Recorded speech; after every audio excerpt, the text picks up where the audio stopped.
Chapter 17, The Merchant Shop. You roll the 4, and that means we're at the merchant shop. There's the merchant. There's a treasure chest holding the item in question. And we're going to go over 2, 3, 4, 5, and 6, maybe 7. Yeah, bow and arrow. Okay, so let's go over the first one. This is the... now, depending on what you get here, let's do this right. Now, the first one is 2 of diamonds. If you land on a 2 of diamonds and you roll a 4, now each merchant, depending on which numbered card of diamonds, will sell you this. So only the merchant for 2 of diamonds can sell you this penguin suit.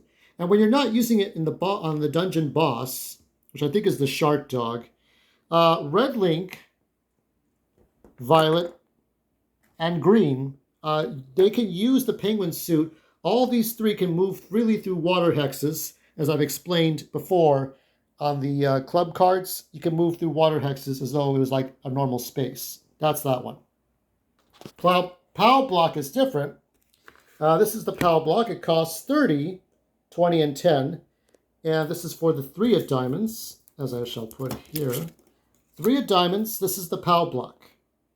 Works with all enemies and bosses in club and diamond cards. All enemies lose 3 turns. Can only be used once and must be purchased from the 3 diamond merchant again. So you have to purchase it again in order to use it again. So it can only be used once, just like in Mario Brothers. And here we have the grappler. And with this, this is used for the dungeon boss, but you can also pull enemies to you immediately strike in one turn.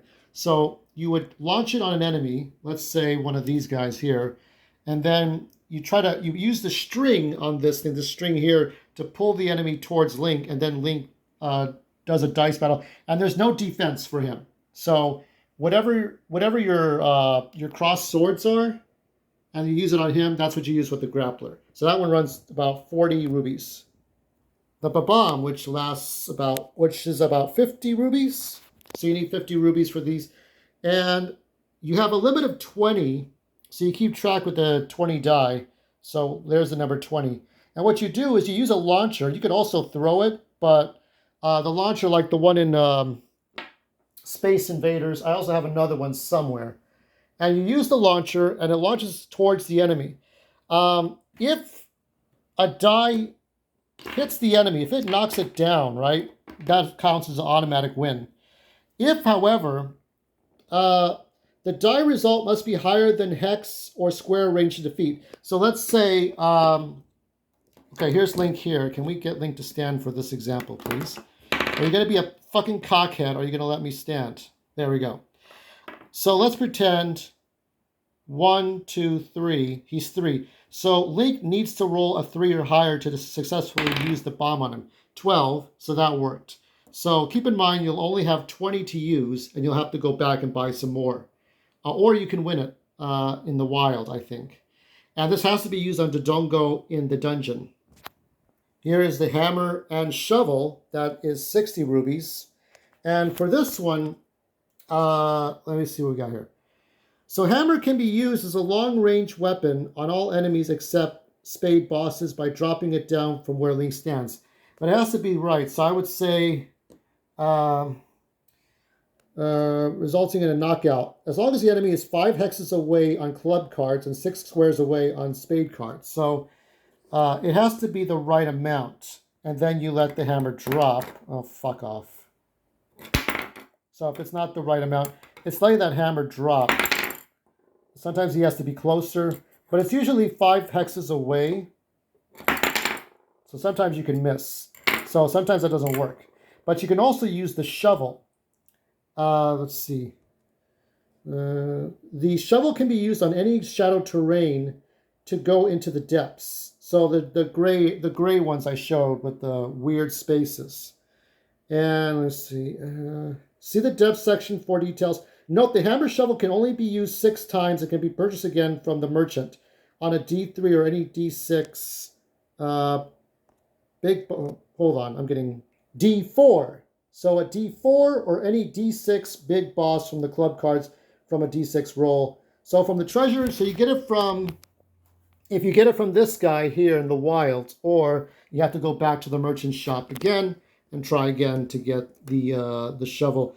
Once you use it in the depths, you use the shovel, then you can go underneath, which is, I have not explained the depths yet, but I will soon. And for today, we have the bow, last but not least, bow and arrow. This is the dartboard. You get to purchase the dartboard for 70. So 70 rubies from the merchant. Although this can be used on the mechanical minion, the bow and arrow, the mechanical minion, being this guy, because I was running out of enemies. So this guy here will be in the dungeon because I've run out of creatures here. It can be used on the minion. The bow and arrow can be used on all enemies except other spade bosses. So you can't use it on other spade bosses, but the minion. Each pawn is worth 10. Lances and knights are worth 20. Bishops and rooks are 30. Generals are 40. The club enemies are worth 10 times the Magic the Gathering army card life. So the life number. So this here. So whatever it says on the life times 3 for that example. So while the Giga Octorok is worth 20 per eye. So this one about 60. So you gotta be good at that. So you gotta get 60 to defeat him. You only have 3 arrows at a time, and refill after defeating the enemies.